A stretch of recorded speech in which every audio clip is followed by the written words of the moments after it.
Dungeons & Drimbus is rated R for rude language, rough violence, and raunchy humor. In times like these, we need one thing above all other things. Family.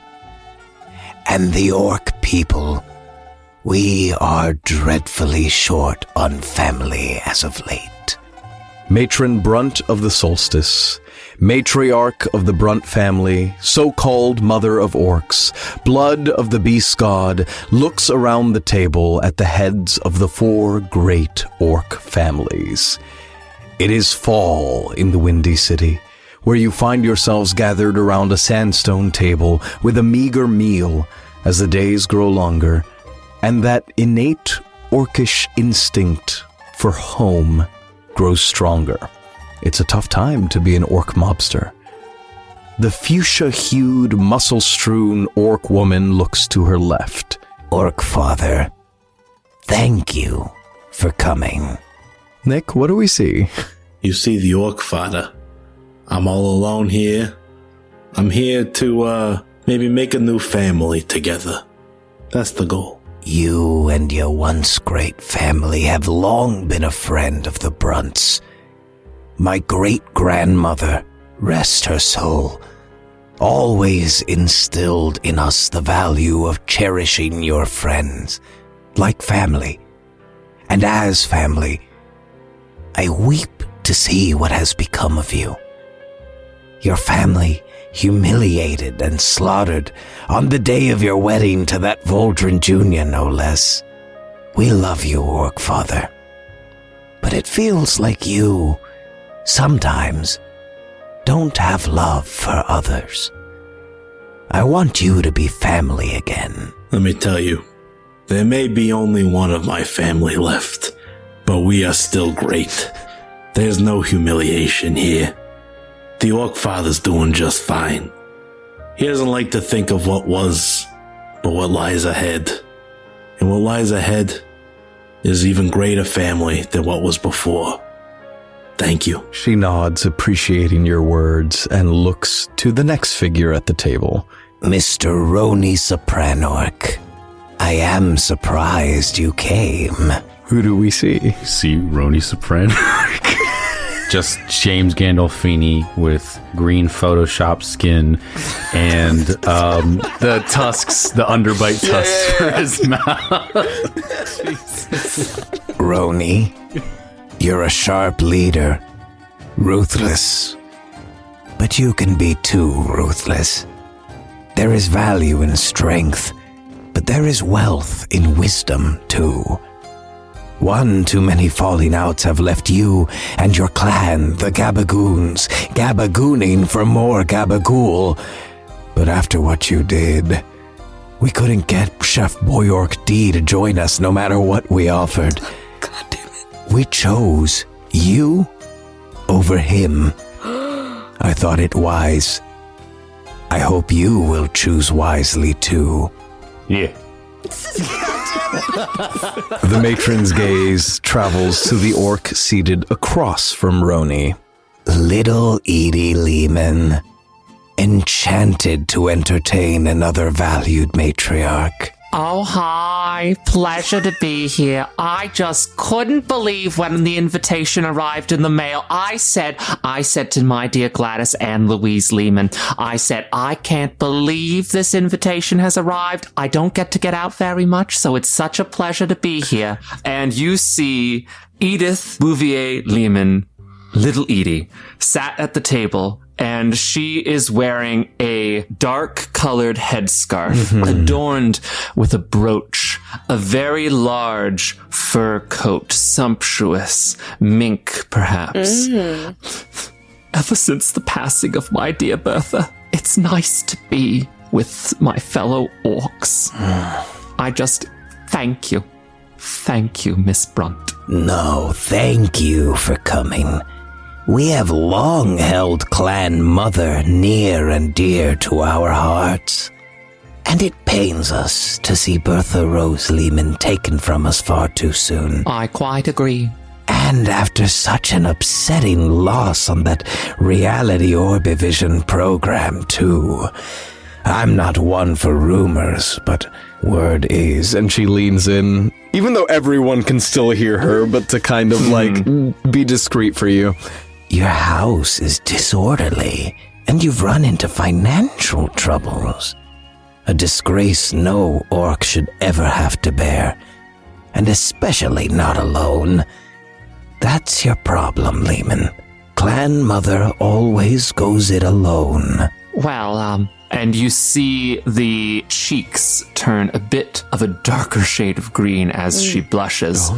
Well, I couldn't possibly confirm such scandalous rumors. Positively tall tales. And, orcs, we are so tall. There was a loss in my family, too, so I sympathize with that. Oh, Orc Father, thank you. Maybe there's a world where Clan Mommy and Clan Daddy could get along and become one. Oh. Who knows? And become a clan family. That's right. This is already going better than I'd hoped. The matron takes a deep breath and turns to the final figure at the table. Don Orcleone. Who do we see? You see an older, weathered orc that you can tell by his skin has been through many an altercation, and his underbite tusks make his jaw jut out just a little bit more than the average orc. I had to be honest. I didn't know what to expect when I got that invitation in the mail.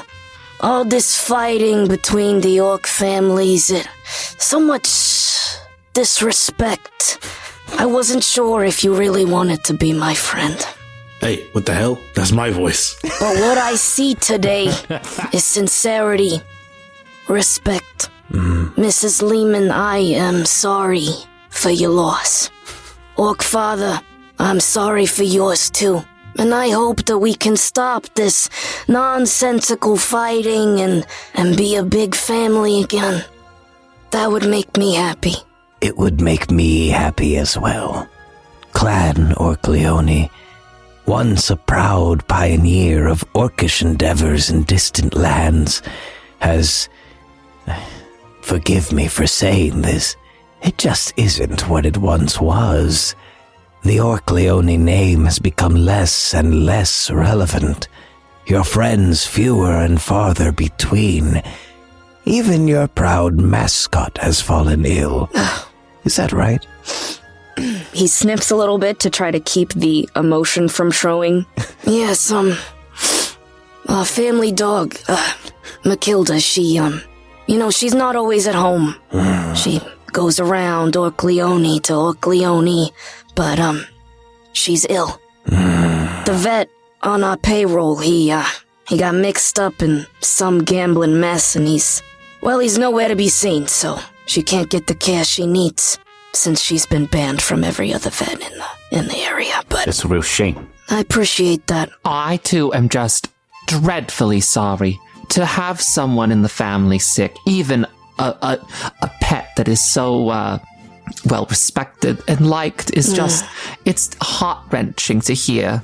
And I'm very, very sorry that poor Matilda is having such trouble. I appreciate that. If you ever need anything, and she'll reach over the table and place her hand on the space before Don Orcleone. Anything at all, I am here for you. I appreciate that, little Edie. I really do. I understand what it's like to have a lot of pets. I have 72 stray cats that keep residence in my home. Wow. That's, that must be hard to keep your house in order. A lot of mouths to feed. Speaking of, where's the food? I'm so famished. Which brings me on to my next point. First of all, I'm quite glad to see you all already getting along much better than anticipated. But our families have been at war for a long time, and we have been made weaker for it. It is time we come together again. I believe we all carry the blood of Brunt, the beast god, within us. It is our divine inheritance as orcs. But I also believe we have made ourselves unworthy of this gift through our petty squabbles. I am putting an end to that today by reviving an old tradition, the Orcish Feast of Giving. Will there be gabagool? That's a very important matter to my family and to me. What matter is this, if I may ask? The matter is I got no gabagool. Why do you want gabagool so bad? Everybody gasps at the table. Guns are drawn like... Easy. The matron stands up. She goes, "This is why this is necessary. We are too quick to anger. Seat yourself. Put your weapons away." The gabagoons all put their guns away and sit back down. Gabagoon. All right. Enough. She's right. It's a matter of respect. That's right. We will heal these differences, or so I hope. The Orcish Feast of Giving is as follows. The 4 of you will follow in the literal steps of the beast god. From where we stand in their fabled home in the solstice, together you will make the pilgrimage to the Razorback Mountains in Lower Mount Heartland, with nothing but the gear on your persons. There you shall find a beast. One beast large enough to feed the entirety of your clans. When you fell it, do as Brunt once did. Honor its life and consume its heart, leaving an offering to the beast god. Together, you shall carry its meat back, preserve it, and when you return as one, your efforts will feed our family's bodies and souls. Do you understand? I understand. Do I get any gabagool out of this? Perhaps if we can bring some unity to the clans, your combined leverage might be able to offer something to Chef Boyark. You know, I think I might know a guy. But before we do this, I have some concerns of my own. The Orcleone family ring has been missing. And I have strong suspicions that someone at this table knows something about it. If I don't have that ring, by the day my daughter's to be married, there will be a pain in my heart that will match the pain in yours on the end of my axe. I step forward.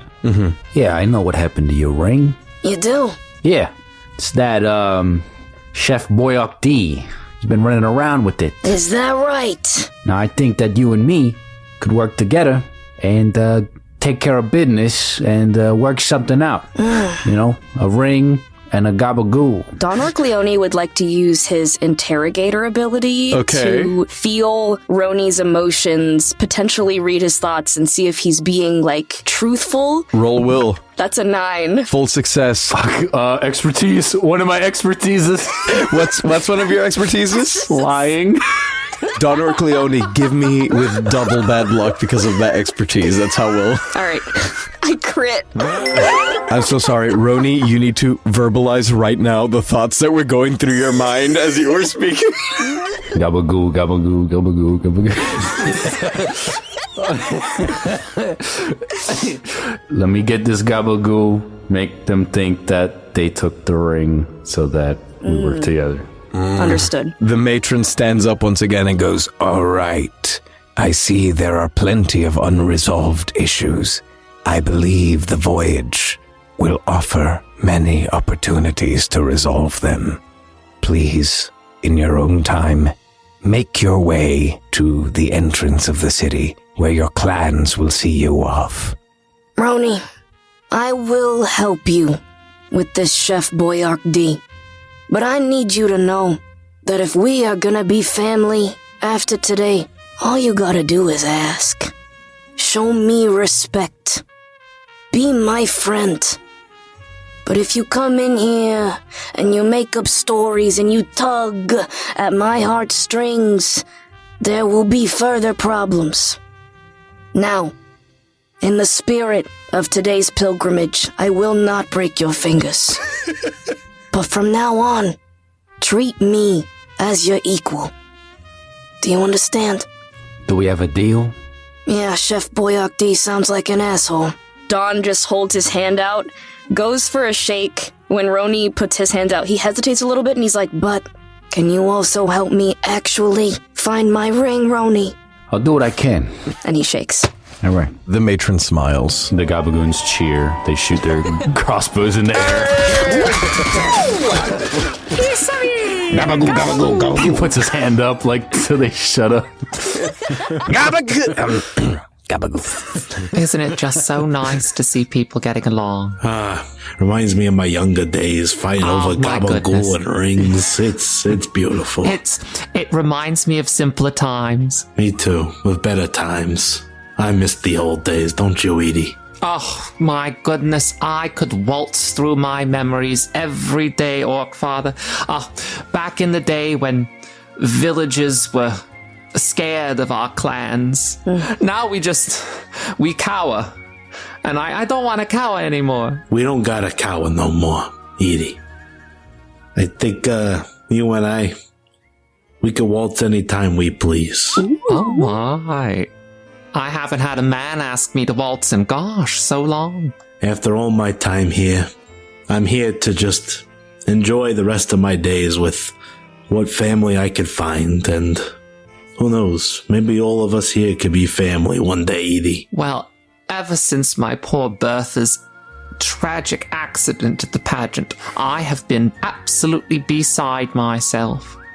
And while the full 70 years of mourning haven't quite passed, I'm sure I could make an exception to perhaps have a short waltz. I do enjoy a waltz. Do you hear a waltz? I think I do, and while I haven't quite healed myself, and I point to my limp leg and the cane that I'm holding, I think enough time has passed to move on from such bad times.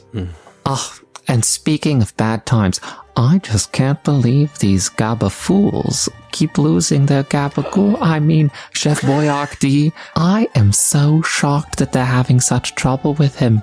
He seems like a nice enough gentleman. The Chef Boyardee, I don't know too much about him. It seems like they both got issues with him, and to be honest with you, seems like whoever's got control of Chef Boyardee has control of the other families. So, do you know anything about this chef? I don't know anything about this particular Hey, chef. boss!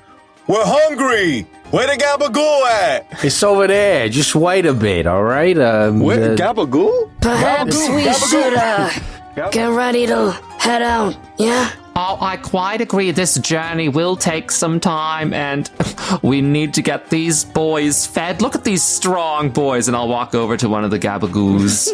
Gabagoo. Squeeze one of the biceps. It's like, these these big biceps, they're not gonna grow more by themselves. They need a little Gabagool. That's right. Yeah, grab that beef right there. You see, my boys, they were well fed for a time. Till this Chef Boyardee started getting greedy. Now it's a matter of respect, it's something that he don't got. That's something I understand. Why don't you tell me more about this Boyardee as we walk? Oh, walk. And as we gossip about Chef Boyardee, we fast forward to you all standing at the pillared entryway to the Windy City. Within the city walls lie all your clans, together in one place for the first time in centuries. There is tension between yourselves and your feuding families, but there is energy in the air, excitement, nerves, maybe hope. The matron looks to you and says, Today, you leave as 4 individuals, orcs who have weathered storms for better or worse. When I next see you, I hope it will be as one clan, one family, stronger together. May you find your way. May you find your way. and you set out on foot from the northern reaches of the solstice toward the Razorback Mountains. Gabagary, you're in charge. Hey, okay, what you want me to do, boss? Do do in charge things. You, Okay. What did, Hey, Harry, come here. Let me stand on your shoulders. He gets on him. He goes, I'm in charge while the bus is away. Let's go find the gabagool. Hey, Sonny. Sonny, come over here. Yeah? What's up, Dad? Where's Mikey? Where's Fredo? Where's your brothers, huh? They were throwing rocks at each other over there. Oh, jeez. throwing rocks? They don't have no respect. Where's your sister, Connie? Connie! Connie comes running out. She goes, What's up, Dad? All right, Connie, you're in charge, okay? Finally. Yeah, if your brothers want to throw rocks, you tell them to treat them with respect. Yeah. I'm gonna get this ring for you. For me? You have my word. You don't gotta do that, Daddy. No, I do. Even if you take your husband's last name, you will always be an Orcleone. And I want you to have my mother's ring. And I will find that for you. yeah, tears come to her eyes. She is overwhelmed with emotion. I'll see you when I get back. She takes your hand and kisses your ring finger. And he takes this and bows his head, and like a video game loading screen, will go stand next to Roni dramatically as we wait for Edie and the Orc Everyone Father to be ready up. ready. Yeah. Gladys and Louise! Gladys! Sweetheart, you're going to be in charge while I'm away, so just now make sure to behave yourself. Okay, You know, Ma. I was once engaged to a Brunt, so we are guests of a wonderful people here. So now just make sure that you're looking your best, and I'm going to go ahead and like adjust her dress and like her little fur stole that she has on. You need to make sure that you're looking your best because, you know, we're a little hard on the cash right now ever since your mother passed away. She breathes and straightens herself up a little bit as well, kind of like helping you out. And you look over her shoulder and you see... So Matron Brunt is actually... Traditionally, there is a matron for the family. For the previous 2 generations, there were only sons. And Matron Brunt has 2 boys of her own. And you see them off in the distance, kind of like trying to be real cool, like leaning against like a building and like casually looking, but you can tell they are looking Gladys's way. It's all right, you know, it's going to be fine. Just remember the words of our family.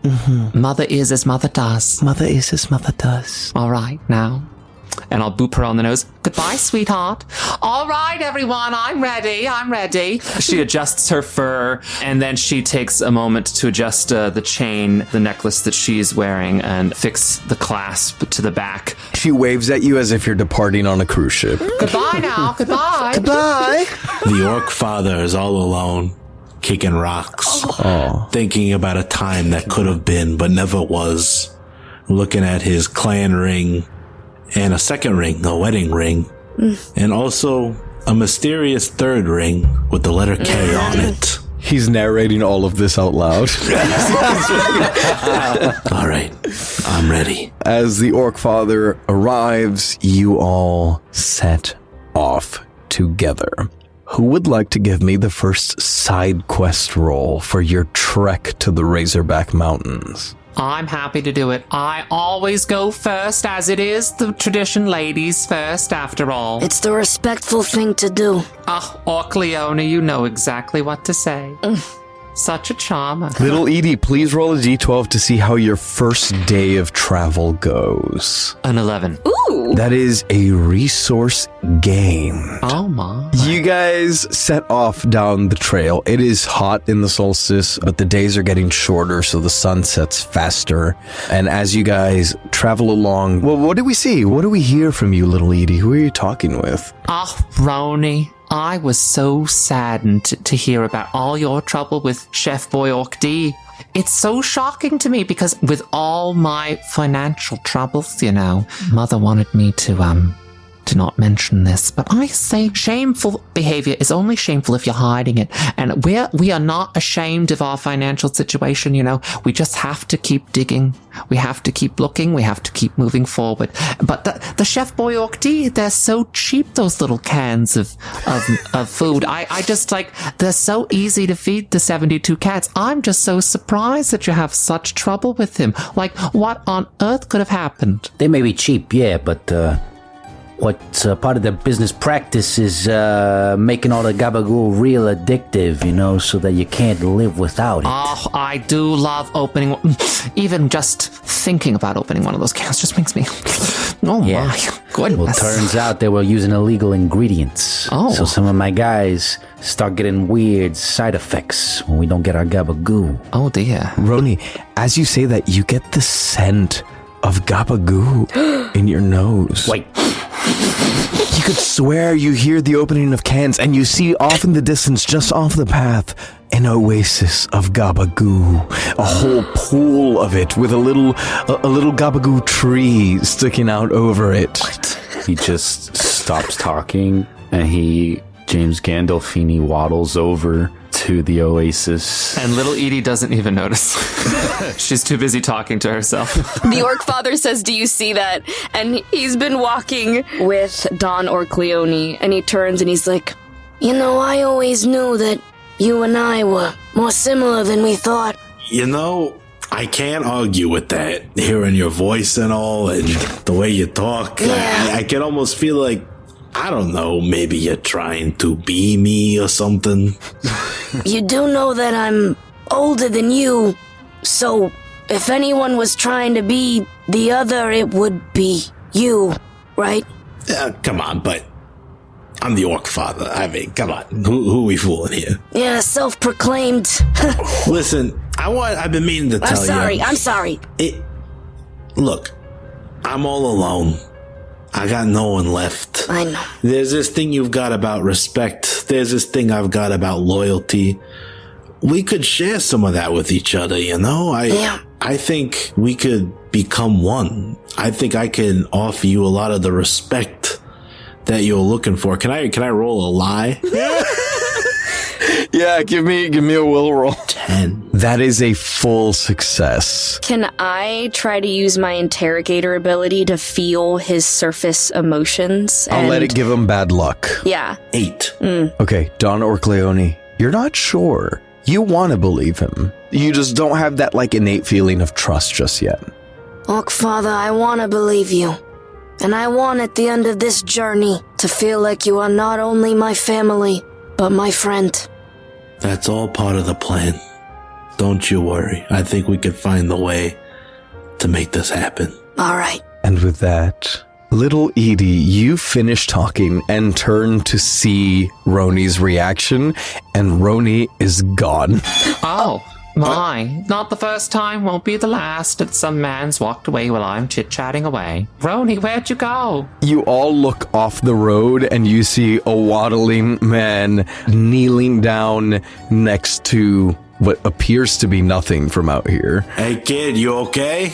What's going on over there? I scoop up the gabagool and I rub it all over my face and down my body. Roni, as you scoop up the gabagool, Oh, God. you see your hands go into it, but then it doesn't react, as if it's not actually there. It's an illusion. And then the mirage starts to fade, and you see you are still in an expanse of rocky desert with nothing but some fucking plants and flowers in front of you. Roni, you okay? What is this? This is just nature, just beautiful, stupid fucking nature. What the fuck is this? Hey, Where's my gabagoo? Where's my gabagoo? Can Don Orcleone use the planner ability to spend 1 coin to have the equivalent of nicotine patches that people use for Gabagool addiction, patches? but with gabagool? I'll let you spend one and roll and see, based on the effect, Okay. what you actually have. 11. You don't have gabagool patches. You have a can of gabagool, the non-addictive formula. Okay. The regulated version. I look at Roni, and being an orc, I know all of the signs of gabagool addiction. And I get on my knees next to him as he cries, and I put my hand on his back and I say, Roni, I have 1 can of this for you, okay? Spend it wisely. I'm gonna take care of you. We're gonna make it, okay? Snatches that shit out of your hand. Yeah. Oh, my. I know. Gabagool addiction is really, really tough. He eats the can. We're gonna get through this. Hey, Roni. What happened? Where am I? You feeling better? Get off me. Yeah, I'm fine. What? Just, Yeah. it's hot out. I gotta... Oh, man, it's the heat. Maybe I just need to sit down for a sec. That's You're all. damn bad for that gabagool, huh? How could you not be? It's gabagool. Little Edie, you realize that the entire party is now off the path in this, like, field of desert flowers. And as you look at the desert flowers, you realize this is actually twin root sage. It is a special legendary seasoning which, word on the street, is used in gabagool. Oh my. We have gotten so lucky, everyone. What's that? Look what we're standing in. Twin root sage. Is that right? She'll take off her headscarf, revealing her bald head underneath, and start plucking and picking the leaves. What is this skifusa going on about a flower? Oh, you don't understand. The twin root sage is just a divine seasoning. Goes well with just about anything. It makes a wonderful additional seasoning with a nice gabagool. Grab all of that. And he starts plucking flowers. Don starts pulling him and he goes, Roni, have you ever considered maybe making your own gabagool? Well, yeah, but I don't know how. Well, maybe we could fix that. Yeah. And remember, everyone, make sure to leave the roots in place so that way it can grow back. Yep. and Don will help. You will spend a fair bit of time picking some of the twin root sage. A pretty valuable haul to bring back and a key ingredient. With that, you kind of continue on your way. Perhaps you guys set up camp for the night somewhere near this field after picking, and you all rest and continue on your way to the Razorback Mountains. Who would like to make the second roll for your second day of travel? I will do it. Give me a d12. That is a 12. Critical discovery. You guys continue on the path. You are now in northern solstice, basically. You are approaching that kind of boundary between solstice and the heartland, and so the ground beneath your feet becomes even less sandy and more rocky. A lot of resilient plants kind of living in this area. You're feeling tired as you enter your second day of trekking. What do we see Don Orcleone's up to? He's probably the oldest out of everyone here. And so he is a little bit out of breath. And so every now and then he will just stop to catch his breath and look longingly out in the expanse. He'll walk a little bit more. He'll look up and he'll look at the people walking ahead of him and think, what if we walked as a family? And he'll zone out again. So he's kind of looking all around every now and then. As you do that, you keep looking up and out at this pretty vast skyline. To the north, you can see the mountains, but basically in all other directions, you have this wide open expanse. And you're looking up so much that you forget to look down, and you trip over, at first, what you think is just a stone. You kind of go sprawling old man style onto your hands and knees. Oh, man. And as you pick yourself up, you notice that this stone is very oddly shaped. It's very smooth. It's gray, unlike the kind of more sandy brownish color of a lot of the stones in the area. What is that? And there seems to be these indents, 2 indents that would be perfect to kneel on. Don Orcleone, you recall the stories you've heard of this famous pilgrimage. And you imagine and think that this must be the resting stone. This is the famous area where Brunt rested for a full day after a grievous injury, meditated on here to find his strength. And it's a little bit of a ritual for people making this pilgrimage to rest on it themselves. Oh, my. Hey! Hey, everybody! Yeah? I found the ritual stone. Oh? Do you remember the stories? Brunt, he rested for a whole day here. Maybe we can regain our strength together, Well, Don Orcleone, I think you should be the first to give it a whirl, so to speak. I know that probably before today, for a really long time, we haven't always seen eye to eye. all of us, you know. Some of us are taller than the others. That's nothing to get upset about. That's a good point, Roni, thank you. But I wanted to say that I'm happy that we're all here together, and I look forward to more respectful dealings in the future. That's very respectful to say. Very respectable. Thank you. Respect. I do love your speeches about respect. He looks to the orc father expectantly. I just do a little grunt of agreement. And Don, takes this in, and he will kneel on the stone. As you do, you maybe put your hands on your lap, close your eyes, breathe. The air seems to feel a bit cooler, almost refreshing. And it feels like someone's listening. Hello? In his head? Does anything happen? No? Is it nice? It's very nice, yeah. It's very nice. Out loud, he goes, This is nice. Yeah. No disrespect. But what are you doing here? Resting, obviously. I mean, Brunt knelt here for a full fucking day. Yeah. Oh, excuse my language. I don't know where that came from. So unladylike. That's all right. I'm resting for a moment. It feels like someone's listening to me, you know? We are listening to you, Don. Don't worry. Oh, thank you. And thank you, Brunt. I don't think we'd be here if it weren't for you. I mean, we definitely wouldn't.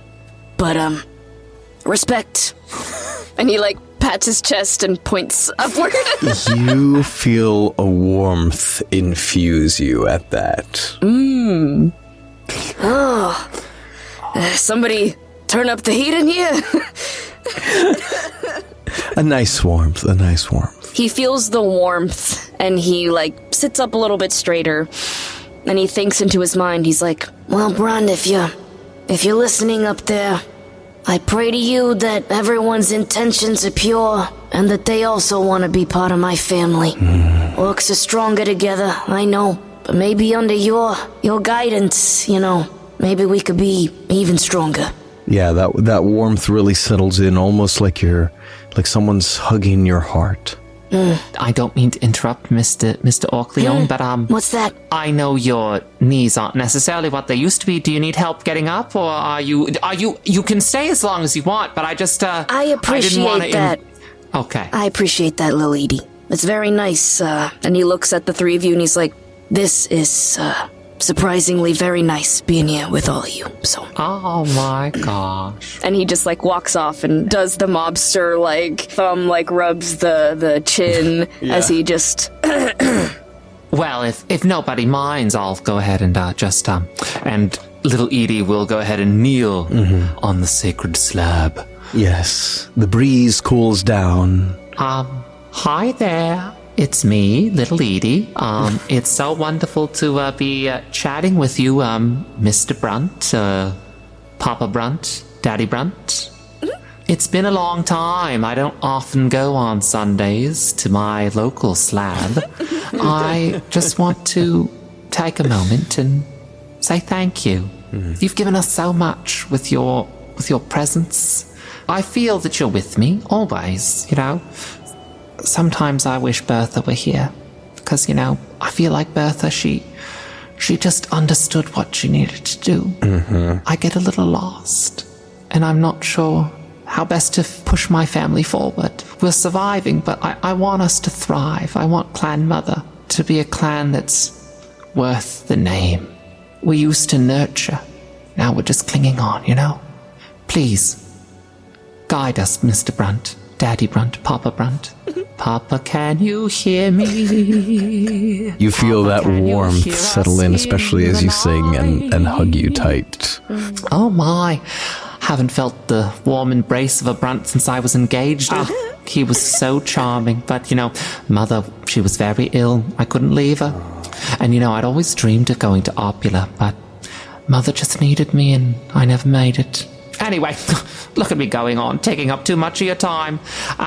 And I'll go ahead and, rise up off of the sacred stone. Whoever wants to go next, it's a nice moment of reflection. Yeah, it's nice. Yeah, well, Is it therapeutic? Because I don't care if it's therapeutic. I don't need therapy, all right? I'm fine.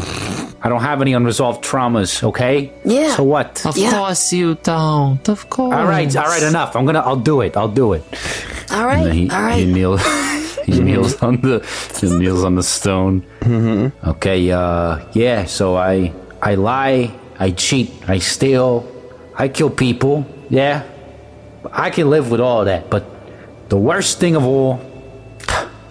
It's true. I listen to Orcgiving Carpenter sometimes. Okay, it's just a bit of a fucking a guilty pleasure of mine. All right, I need therapy. I know. I need therapy. So this I'm trying. I'm trying here. All right. Also, I want gabagool. Thank you.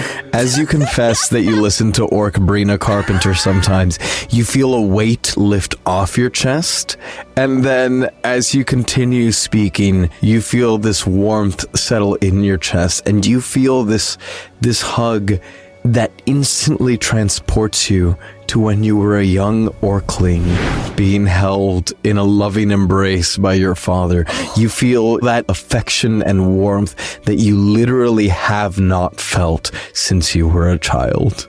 Fuck. Daddy. Yes, son. I feel very warm by your embrace. Can we do this longer? Yeah, I'm always gonna keep you warm in my embrace. Don't worry, your whole life you're gonna feel this. You're never gonna miss this feeling because your life is gonna be so full of love and companionship. You're gonna be good, son. I feel like you're lying to me, and I'm about to have a lot of unresolved trauma for the next 40 years. Fast forward. Oh, get the fuck. He stands up. Just get the fuck away from me. All right. Are you okay? Bad stone. Yo, hey. Are you all right, Roni? Get the fuck away from me. Get away from that stone. I don't like it. Okay. Does it look like he's like vulnerable? Yeah. if he will allow, Don will like hold his arms out for a hug and is like, Roni, it's okay. You don't always have to be the strong orc. Sometimes an orc just needs a hug, I want my gabagool. I know. And he will, like, even if they're comparable in height, hold your head and just let you release and be like, I know, Roni. Oh, we're gonna get it for you. My poor wife, Caramella. I cheated. I know, buddy. It's okay. I killed so many people. Me too, man. But in my head, I'm still the good guy. Yeah.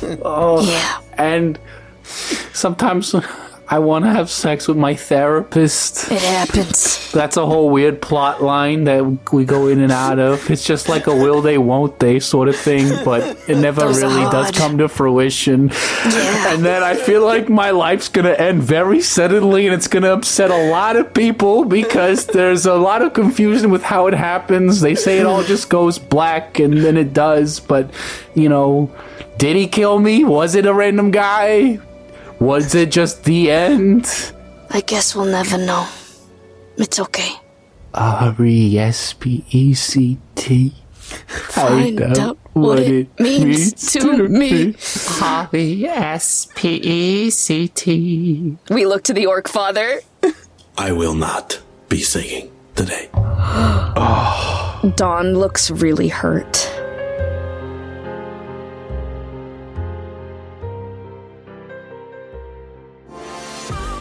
Hey everybody, Kilcar Smashian here, and I know the holidays can be tough. Trust me, as an Orcleone, my family can be challenging. But you know what makes the holidays easy? The Dungeons & Drimbus Patreon, over at patreon.com/Drimbus.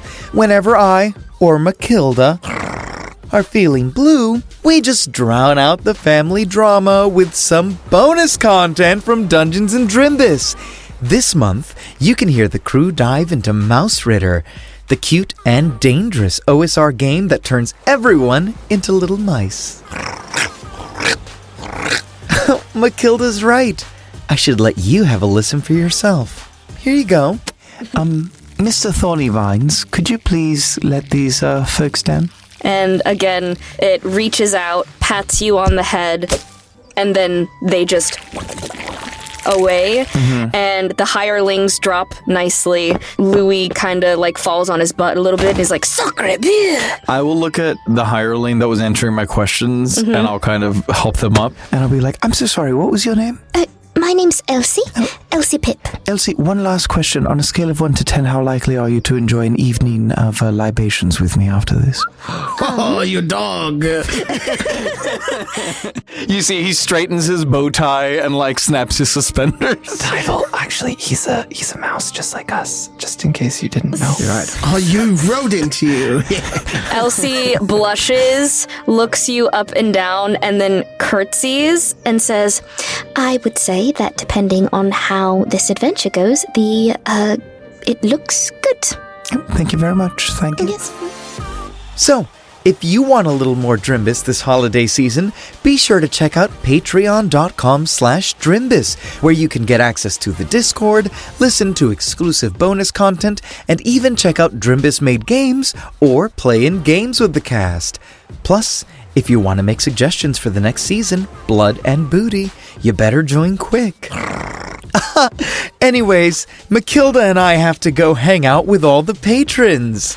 Jerry Benetatos, Queso Loco, Greta and Beignet, Alex Gapes My Ass, Ace Andrews, Regina Russell, Sam Olivos, Jordan Cobb, The Unnamed Rogue, NB Star, Doubtful Guest, Michael Richters, Davis Walden, Denny Dewdrop, Myth Mouse, Callie Wolf, Brandon M. Bishop, Bridge, Twiglets, Joanna, Stan Sitzman, Scrambles, The Death Dealer, Aaron Adams, Nathan Mesnard, Ruth Anados, Melissa Rain, Hensational, Butts Aplenty, Normally Me, Dane Kohlhoff, Loon, Faust the Heavenly Demonic Monster, David Carlton, Tracy Baby, Elastic Band, Hoodie Gang Sheep, Luke Vermin, MV Carr, Vico Cocorico, Mary Weeg, Alyssa Barron, Jan, the Scottish Alpaca, Kiara Bouye, Wayward Scientist, Chibs1012, Kyle D, Shane Coffey, Donnie Doster, Connor Canfield, Marco Moraes, Papa C20X6, and Shadow Wolf 4230. Happy holidays!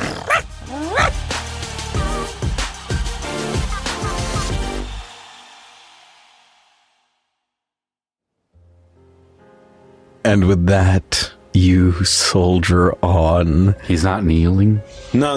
The Orc Father looks very much at peace, and he says, I don't need that. But on the inside, what no one knows is he doesn't want to forget the rage for one moment. Oh, wow. Metal. We don't know that. You guys do know that because as you walk away from the shrine in awkward silence when he chooses not to sing, like the three of you kind of huddle together, and the Orc Father, like walking quietly a little bit away from you, he again narrates all this out loud. Now, I don't mean to stir up trouble here now, but that just seemed rather disrespectful to you, Dom. I'm trying not to be too sensitive. You're trying to build a relationship of mutual respect, are you not? Yeah, I know. I'm a little disappointed, I'm not gonna lie. I thought he'd be giving us more by now, you know. And someone so down on their luck like that, and behaving in this way, seems highly suspicious. I'm not trying to say anything, but I know that there's something missing. Suspicious? You think the Orc Father has my ring? Stranger things have happened. And he will like scrutinize a little bit, but will just nod his head and say, well, it's gonna come out sometime. It certainly will. I guess we'll just have to see. So when are we doing this? Huh? The three of us? Oh gosh, I don't know. I haven't done anything like that in a long time. We can take it slow. It's a bit of a jungle down there, and I no one's seen it in quite some time. Well, we can do that too, but that's not what I meant. Oh, I'm so sorry. Oh gosh, I'm so embarrassed. And Edie is just gonna like scuttle ahead. Yeah. God, I'm thirsty. We fade out as Roni and Dawn talk about plans, as Edie walks ahead and the Orc Father walks behind, continuing to narrate his inner monologue. Yeah, you guys continue on and finally make it into Heartland proper. Who would like to give me a side quest roll for day 3? I'll do it. do it. 4. A costly encounter. My favorite kind. As you guys journey on, you know it's not too much further to the end of the pilgrimage. What sort of beast you will find there to feed your clans, you have no idea. Hopefully you find something. But you reach these cooler lands of the Heartland and almost start to miss that desert heat. There is this kind of feeling that settles in orcs towards the latter half of the year, this innate desire to be home. And so you find yourselves really taking in these strange lands. And as you do, Orc Father, you spot something that you normally don't see anywhere outside of the solstice. Something that you haven't seen since you were probably a boy, sticking to your territories far away from home. You see ancient tusk markers. They're kind of these large, like, monuments sticking out of the ground, built out of these large tusks with engravings on them. But it is the traditional way to honor the fallen. It is a bit of a classic orc tradition whenever you see one to stop and make an offering and to say something either to or for those you've lost. But at this particular marker, you see a group of 3 wolves eating some of the offerings, trying to dig up the tusks and just kind of being a nuisance here. Hey, get out of there. Now that's disrespect right there. As you speak, like, the wolves immediately turn like you've startled them. No, bad dogs. Bad dog. Are you trying to talk them away? Yeah, let me coerce them. Okay, give me a will roll with bad luck. Seeing what the Orc Father is doing, Don is going to approach and make himself look as big as possible and go, "Get out of here!" That will remove your bad luck. And then I'm going to go ahead and use my ability Work of Art. Use a performance to grant luck to a number of creatures up to will. Glory, glory, hallelujah. Glory, glory, hallelujah. You can scare off all these wolves. You are the Orc Father. She's right. Send them off and go away now. Yeah. Send them off and go away now. Sing out. I have rolled an 8 and that is a mixed success for me. That's right. Okay, so you can grant one person luck on a mixed success. I'll let you give it to the Orc Father. So, Orc Father, roll will with luck. Nice. 10. That is a full success. You see, they go... They're getting ready to, like, move on you, having been startled. And between the singing and the shouting, they kind of stand their ground. They seem to not be advancing towards you anymore, but they also don't seem to be running away. That's right. Good pups. Very good. I want to use intimidation to scare them away then. Okay, describe how you do that. I walk up to them, like, smiling and put my hands behind my back, and I'm like, this is a real coincidence, us meeting here like this. You know? It's too bad that your friend couldn't make it. And then he pulls out from behind his back like a wolf pelt that just droops. Roll will with good luck. It says body instead because I'm intimidation. Okay, so body with good luck instead because of your intimidation ability. Let's fucking go. Bada bing. That's an 11. You hold up the wolf pelt and you see immediately the pup kind of goes... and like hides behind them, and they start backing up a little bit, but there is a piece of meat that they were kind of going at on one of the offerings, and they don't quite seem ready to like give it up just yet. They're still kind of keeping their eyes on you and like dancing around you. Don is going to see what's happening, notice the particularly smaller wolf, will pull out some jerky, Gabagurky, and will like hand it out and be like, "Get out of here, Wave it, let him sniff it maybe, and then like toss it away." They come up, kind of grab it in their jaws, and will warily kind of stalk off. They don't quite run away, but they just try to get away from you and kind of leave the shrines. And you see they like usher the pup and set the little Gabagurky down and start like eating it together. All right. Good work. And he will start trying to put the shrine back together. It's not too hard to put together. It's more like the plates got knocked around. They were starting to dig the tusks up, so you kind of like put the dirt back in place. You managed to do so without too much effort. And with maybe like a little tiny piece of that jerky left, he'll put it in the bowl and will say, I hope that whoever's resting here gets the peace that they deserve. And may the dead find their way as they did in life. Ditto. Family, respect, loyalty. Gabagoo. Was that haiku? Bless you. That's nice. All right. Let us move on. And with that, you continue on your way. You eventually make it to kind of the end point of the pilgrimage. Nobody knows quite where the hunt itself actually happened, but you make it to the Razorback Mountains proper. These are the hunting grounds. All you have left to do is find a suitable beast, one beast, to feed your clans. Who would like to give me a side quest roll to track the beast? 9. Resource gained. Roni, you've been on your fair number of hunts. You kind of know what you're doing. And you start to notice as you guys walk through the Razorback Mountains, at maybe like waist height, you see these like markings along the trees, almost as if something's been scraping there. You spot heavy tracks and signs of a tussle, and eventually you come upon an orcish body. They don't seem to be anyone you know, but like, you know, it's not terribly uncommon to make this trip out, and especially here, these are good hunting grounds, and they seem to be gored. Their midsection seems to have been run through with something sharp. They bear plenty of scratches. They are past saving.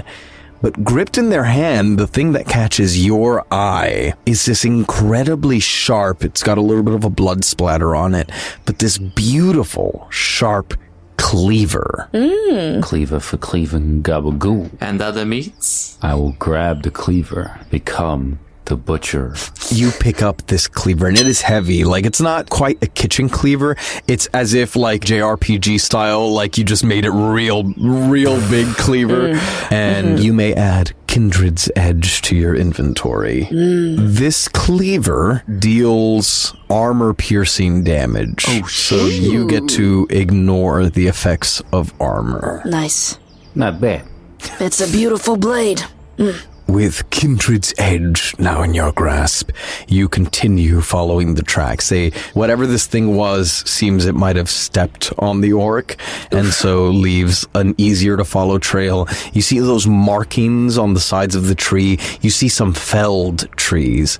And finally, oh no, you come upon what almost looks like a massive garlic clove. Huh? But it's not one big plant. Rather, it's a series of huge, thorny tendrils that have come together to make a house-sized enclosure. And between the leafy growth, there are gaps, maybe just big enough for you guys to squeeze through. And as, Roni, you peer inside, you see, resting in there, a wild creature. Unlike any you've seen before. Big, strong, bird-like legs. Beautiful, multicolored plumage sticking out of its tail.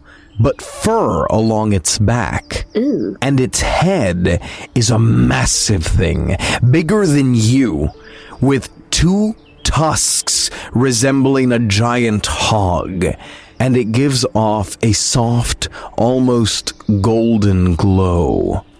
You've found the golden foul boar. Whoa. Thankfully, it seems to be sleeping at the moment, letting out deep...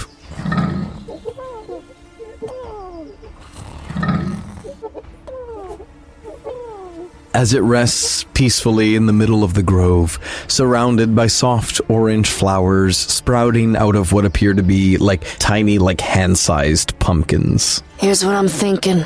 And Don's gonna use his logistics, and he's like, Let's make sure this little garlic house of it is pretty nicely enclosed, and then we just set it on fire. Oh, exactly what I was thinking. Let's cook it, hmm?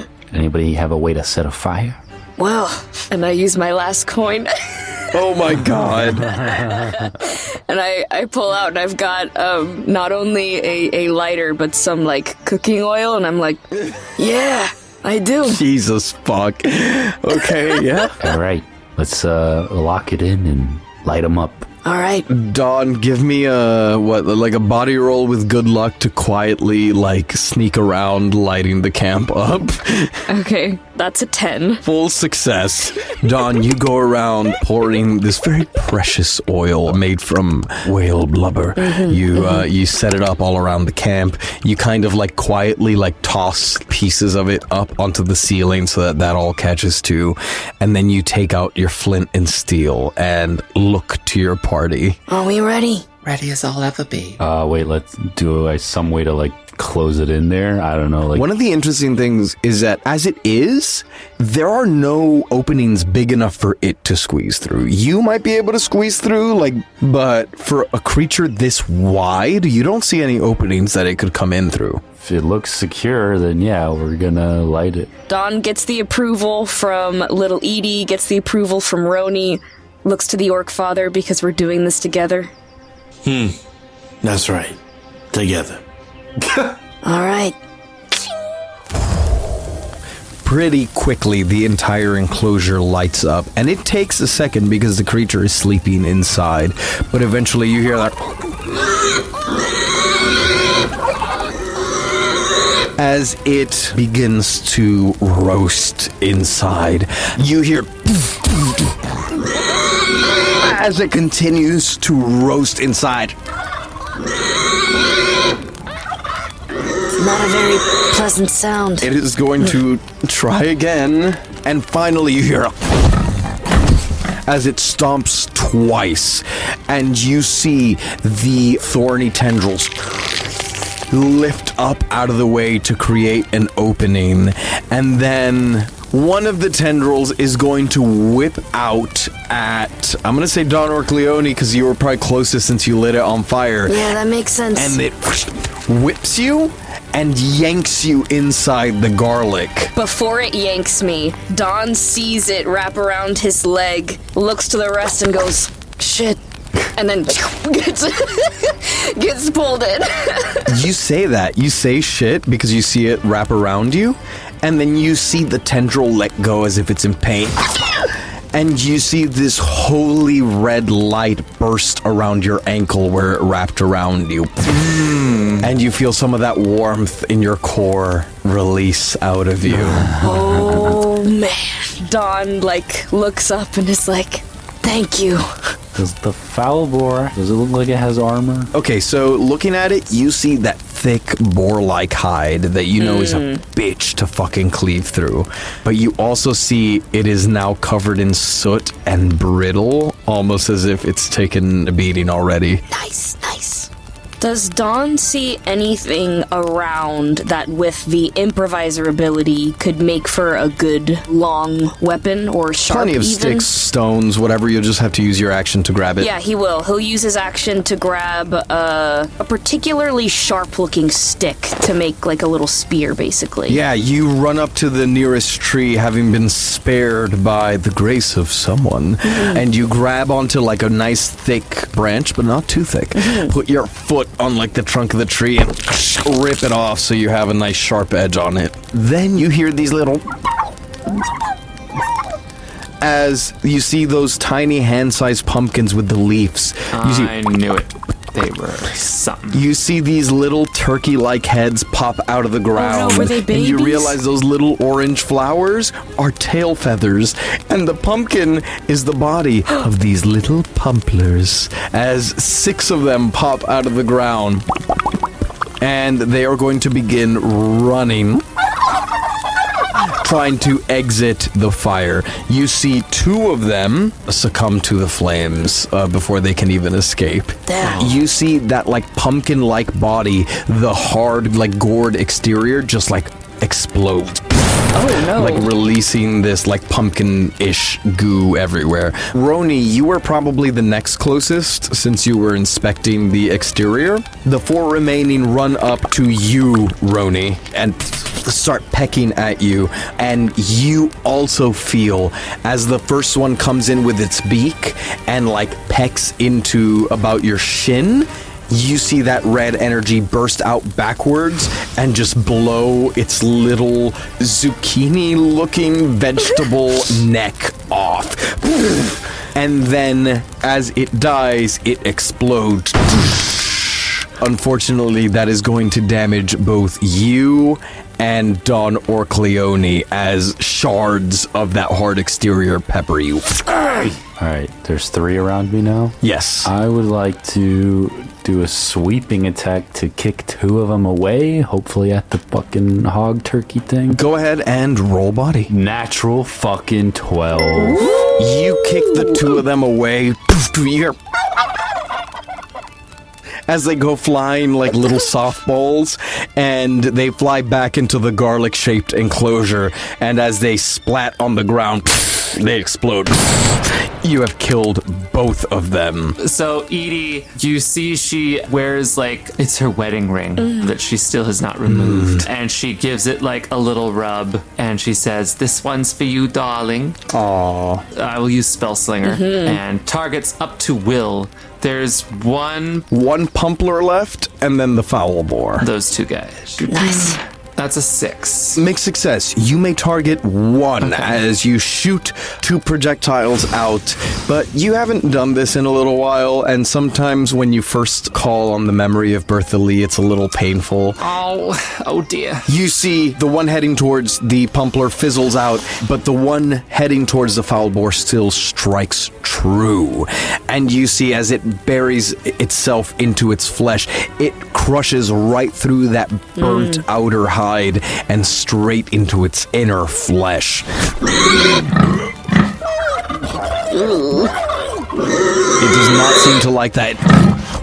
It's kind of like kicking its turkey legs backwards, but its leg is staying in place as it prepares to charge forward. Orc Father, would you like to do anything? Yeah, I'm going to coerce Roni to do something for me. You're not going to believe this. That foul boar.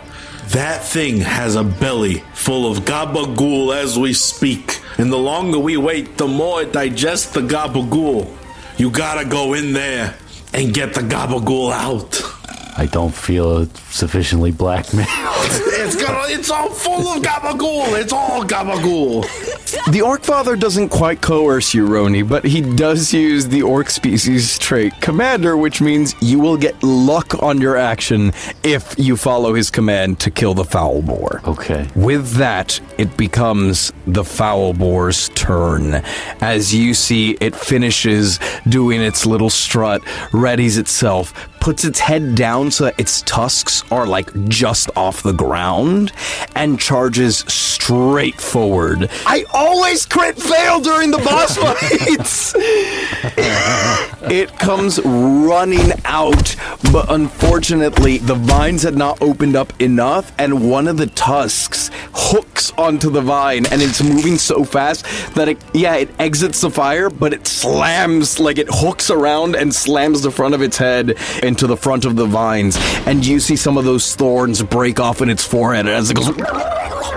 I'm gonna throw this Pumpler at it. Oh. Sick. Okay, give me a mind roll. Can I help? How? Can I try to stab my spear into it and then give the spear to Roni to throw that so that it also has a pointed tip on the end? It'll be pretty hard to stab this thing without killing it. Could I use Work of Art to grant him additional luck? Give Dawn the luck to do the spear thing. Little Edie takes off her headscarf again and starts waving it around and dancing and da-da-da-da-da.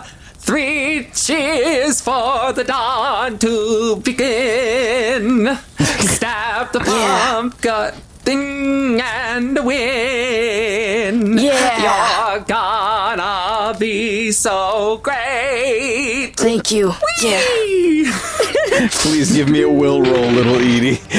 That is a 7. Mixed success, so you just give it to Dawn. But Dawn, Perfect. you have good luck on your roll. Yeah. Okay. Okay, so it is an 8. You stab through the pumpler. You do manage to kill it.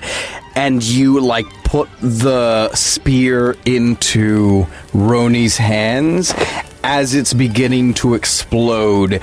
And so, Roni, you really have to pull this throw off real good. There's a higher chance of it going bad and hurting you, but it is very likely that you're going to be able to get a bonus effect on the foul bore. Let's go. Let's go. It's a 9. Let's go. With that full success, you manage to launch the spear right as the pumpler's exploding. So you are going to take 1 damage from some of the shrapnel, but it kind of gets coated in its bits and pushes it forward so that there is it's almost like an exploding round as it impacts the foul bore. So it gets hit with tiny bits of pumpkin shrapnel, and then the spear goes flying into its hide for 2 damage at once. It is looking real bad.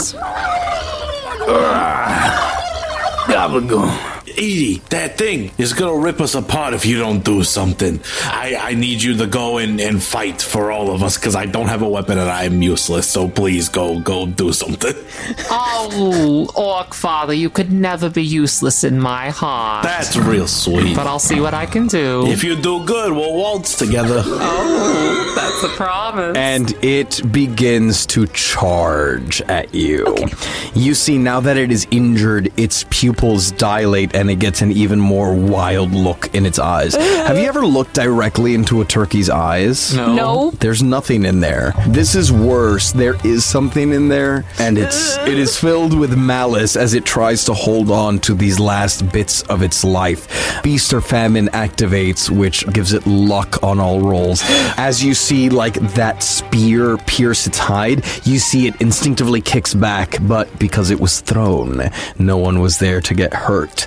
And it turns around, yanks that bit of vine that it was caught on off, sets its tusk down, and finally charges, hitting Roni, Dawn, and Edie as it tramples you. But Edie, as you get hit, you go flying like you ragdoll into the air, and as you see the ground approaching at a mile a minute, you know this is gonna hurt, and as you slam into the ground, your fall is slowed by this red energy that releases off of you as the warmth leaves your chest. Oh, wow. Thank you, Daddy Brunt. I appreciate you dearly. However, the other 2 of you will take damage.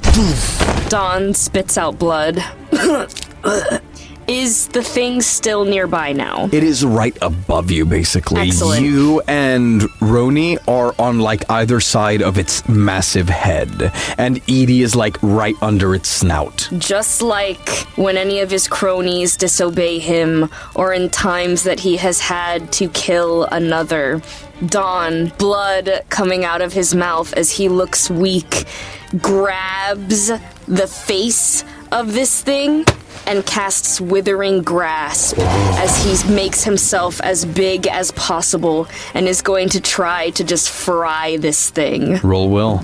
That's a 10 and then a 9. Whew. You grab its face. You can't because its face is bigger than you, but you kind of grab the part of its mouth that the tusk is coming out of, and as you grip onto it, your nails dig into its flesh, and you all see that mouth begin to gray as some necrosis spreads over it, and its eyes almost dry out a bit as energy begins to sap from it, and it goes...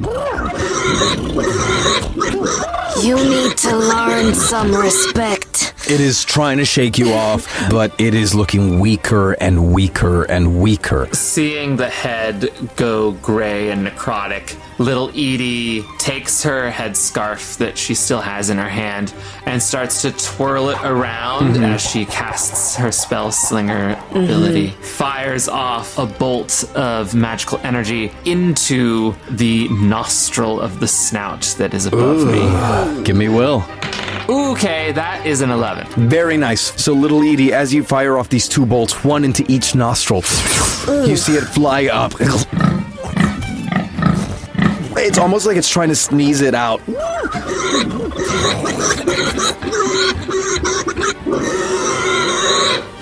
And it collapses onto you. Oh gosh. Dead.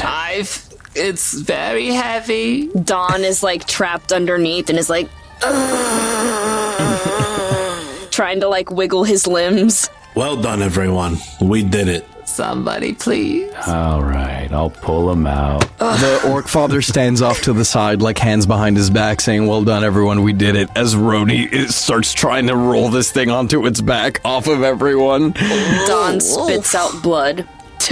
We dealt with that with as much respect as we could muster.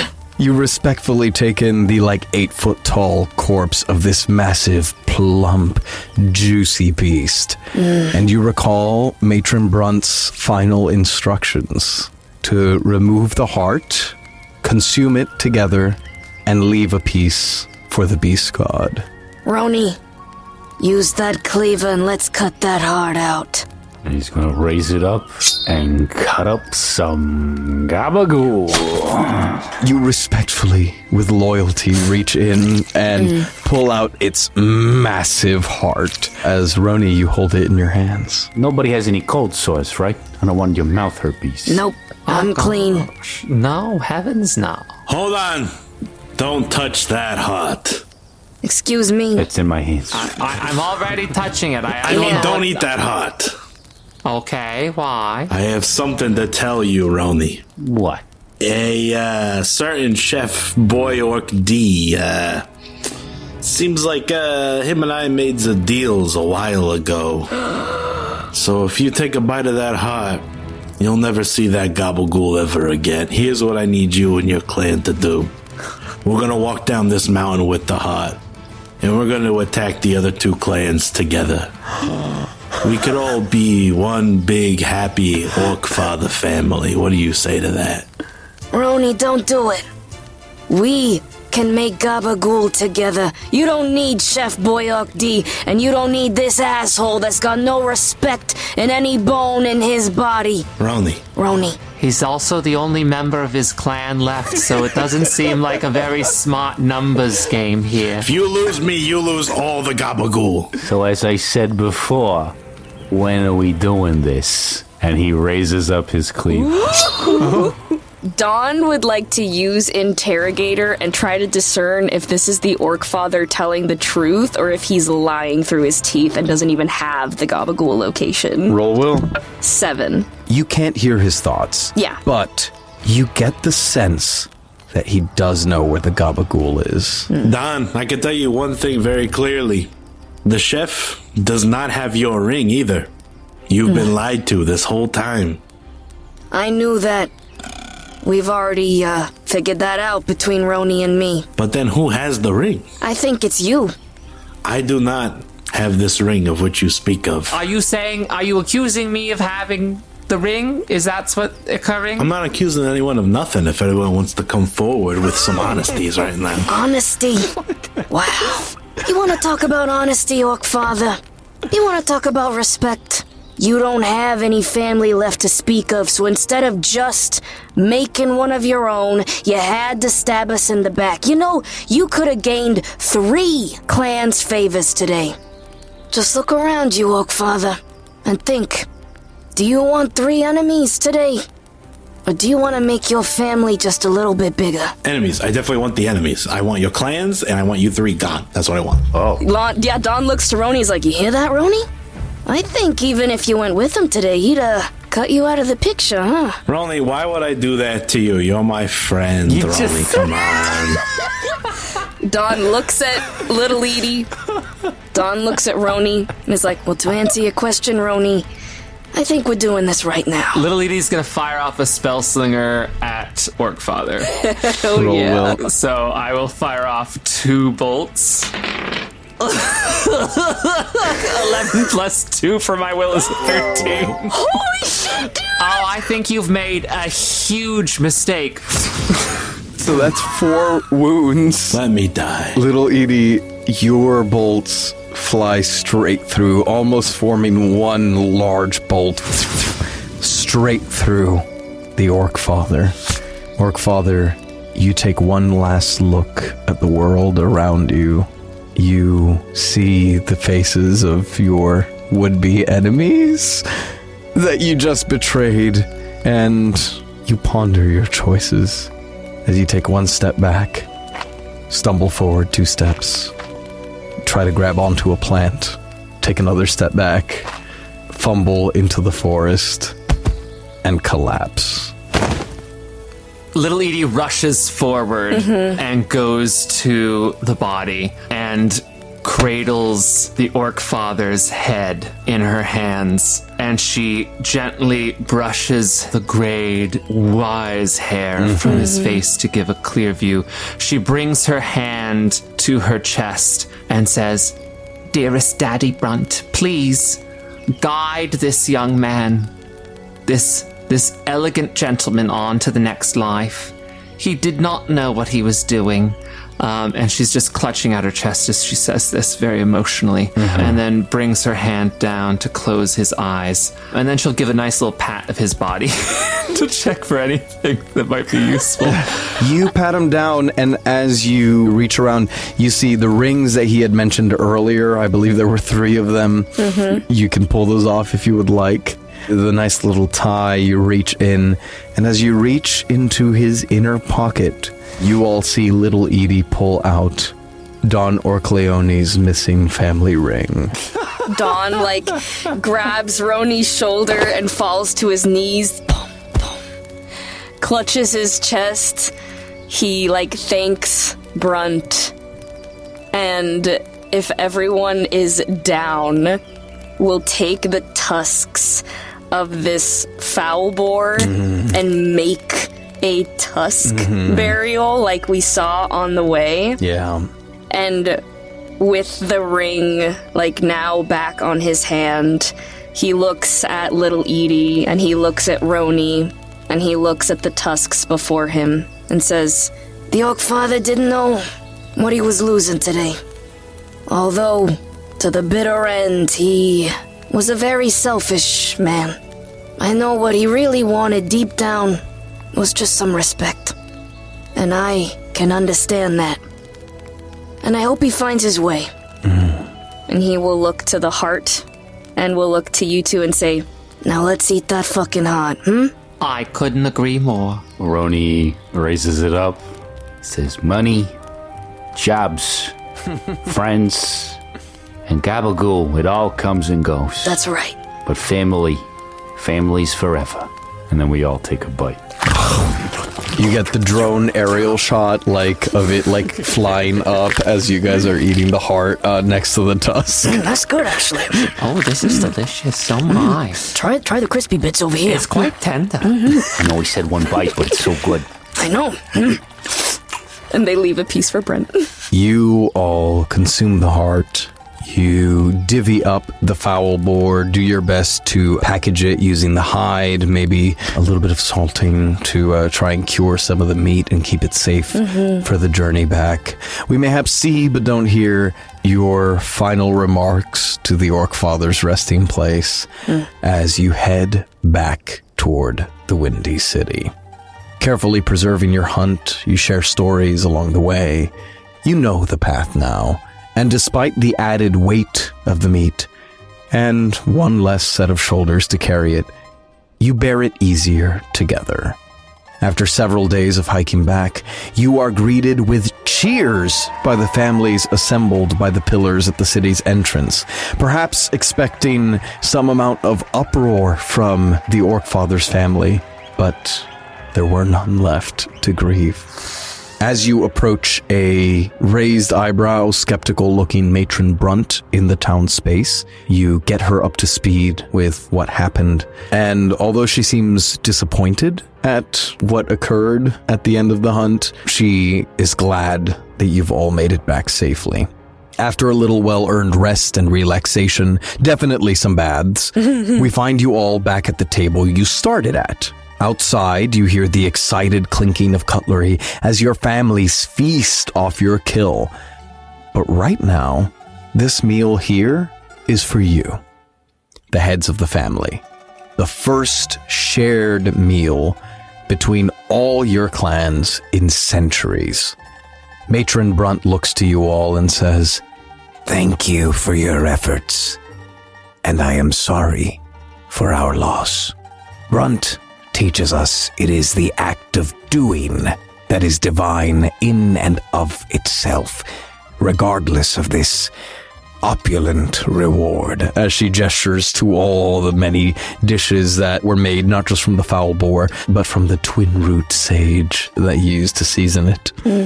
It's a beautiful and rare thing to find oneself amongst family nowadays.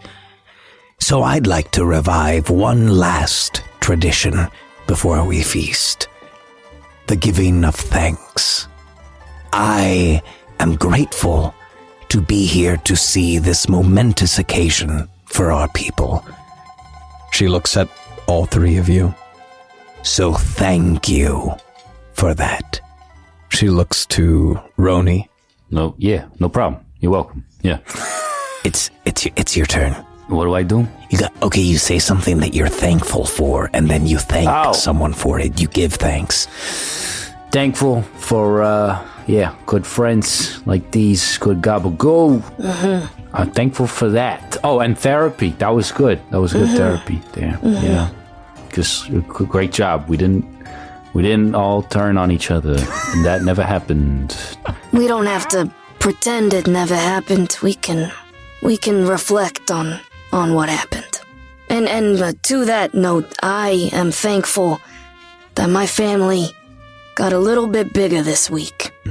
And I look forward to more family meals in the future and to helping this young man get his goddamn gabagool and helping this young lady in what I understand are some financial hardships that I'm sure family can assist with.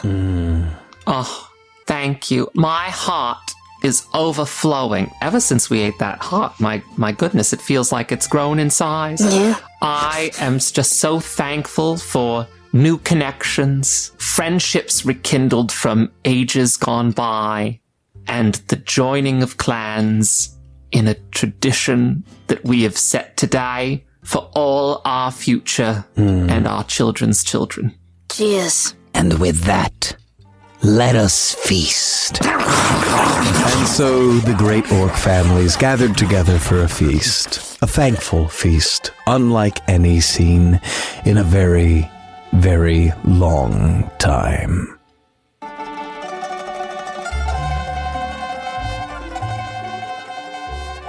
And we cut to a meeting somewhere in the palace as we see little Edie enter to meet Gladys. Oh, Gladys, darling. Oh, Ma, it's so good to see you. That was delicious.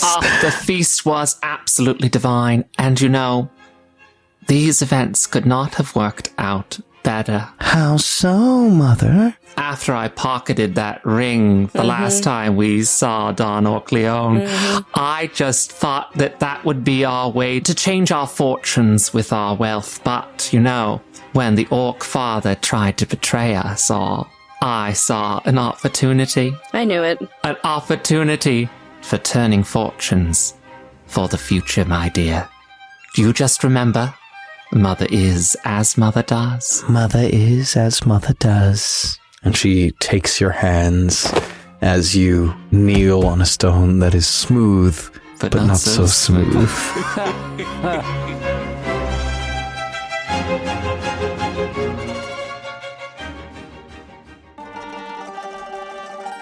This has been Orcsgiving, a Drimbus holiday special. Orcsgiving features the vocal talents of Nicholas Benetatos as Roni Sopranorc, Nicholas Palazzo as the Orc Father, Michael Pisani as Little Edie Leeman, and Hannah Schooner as Don Orcleone. The rest of the world is voiced by your BG, Giancarlo Herrera, with editing by Giancarlo Herrera and sound design by Hannah Schooner. This special was played on the Drimbus Design TTRPG Mischief available at mischiefrpg.com. Thank you all so much for listening, and happy Orcsgiving.